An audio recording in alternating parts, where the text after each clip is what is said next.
everybody, this is Christine the Main. I am here with vlog number 10 about Outliers Fantasy Clash. And I thought we would do something a little bit different today.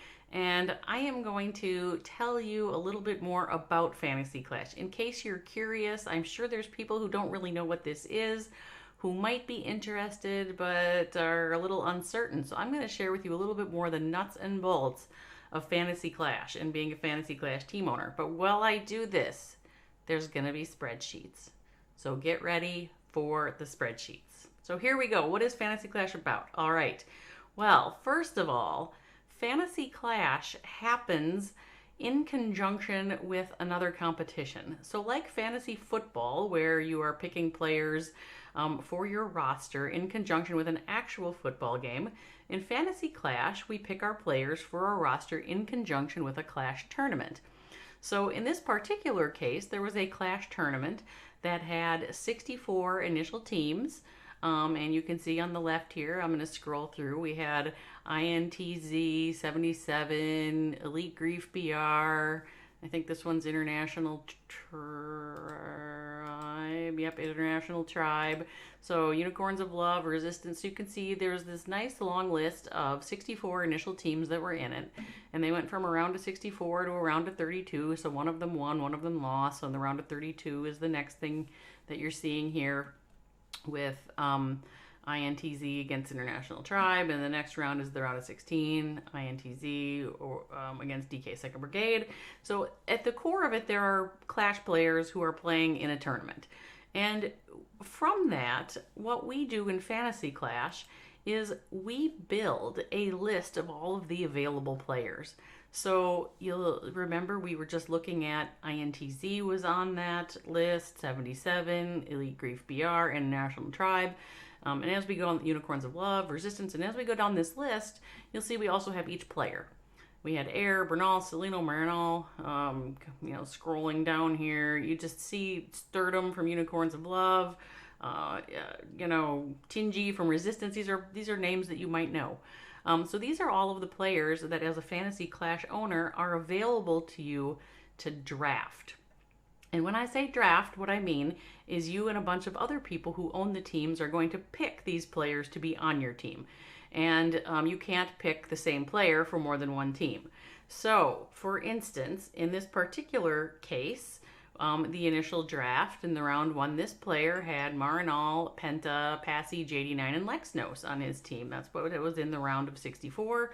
That's who was on his team. The next team owner last time had this other set of players on their initial 64. And now there's 16 different team owners, so they kind of take turns picking and filling their teams.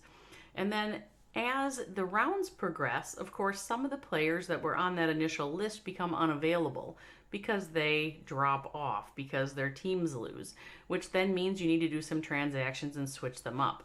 So for our team owner number one, you can see that we lost Penta Lewis in the first round and added Bon Mi in the second as a replacement.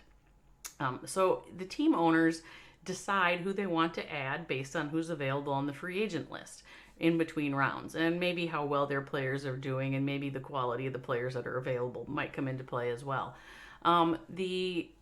Behind the scenes, what we are doing as Fantasy Clash organizers is we're gathering the statistics that we need in order to score these. So you'll see for each of these players in the round of 64, how many stars did they get, what kind of percent did they deliver, how did their defense perform, and what were the net stars and the net percent then.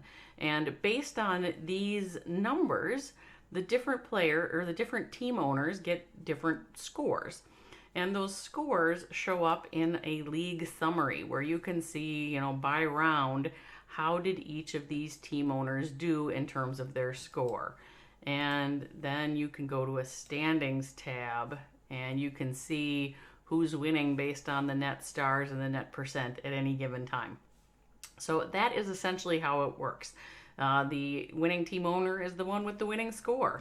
And we just keep playing it down while the real Clash teams march through the bracket.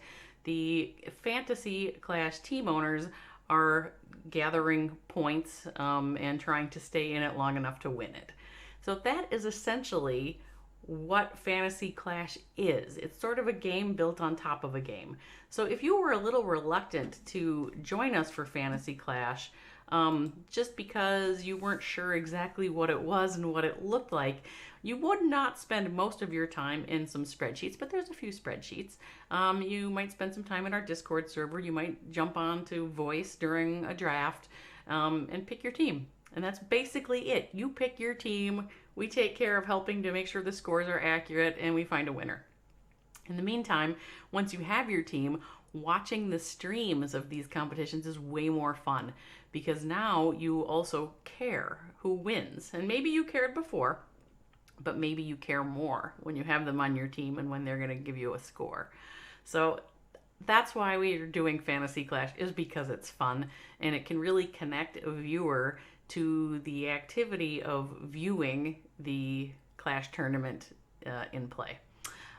If you have any questions, drop them in the comments, send me a DM, do something, catch me on Twitter. We would love to have more team owners join us. Hopefully this little orientation has given you a better idea about what it's all about. And if you are nervous, don't be, just join. This is Christine the Mean. I'm signing off. See you next time.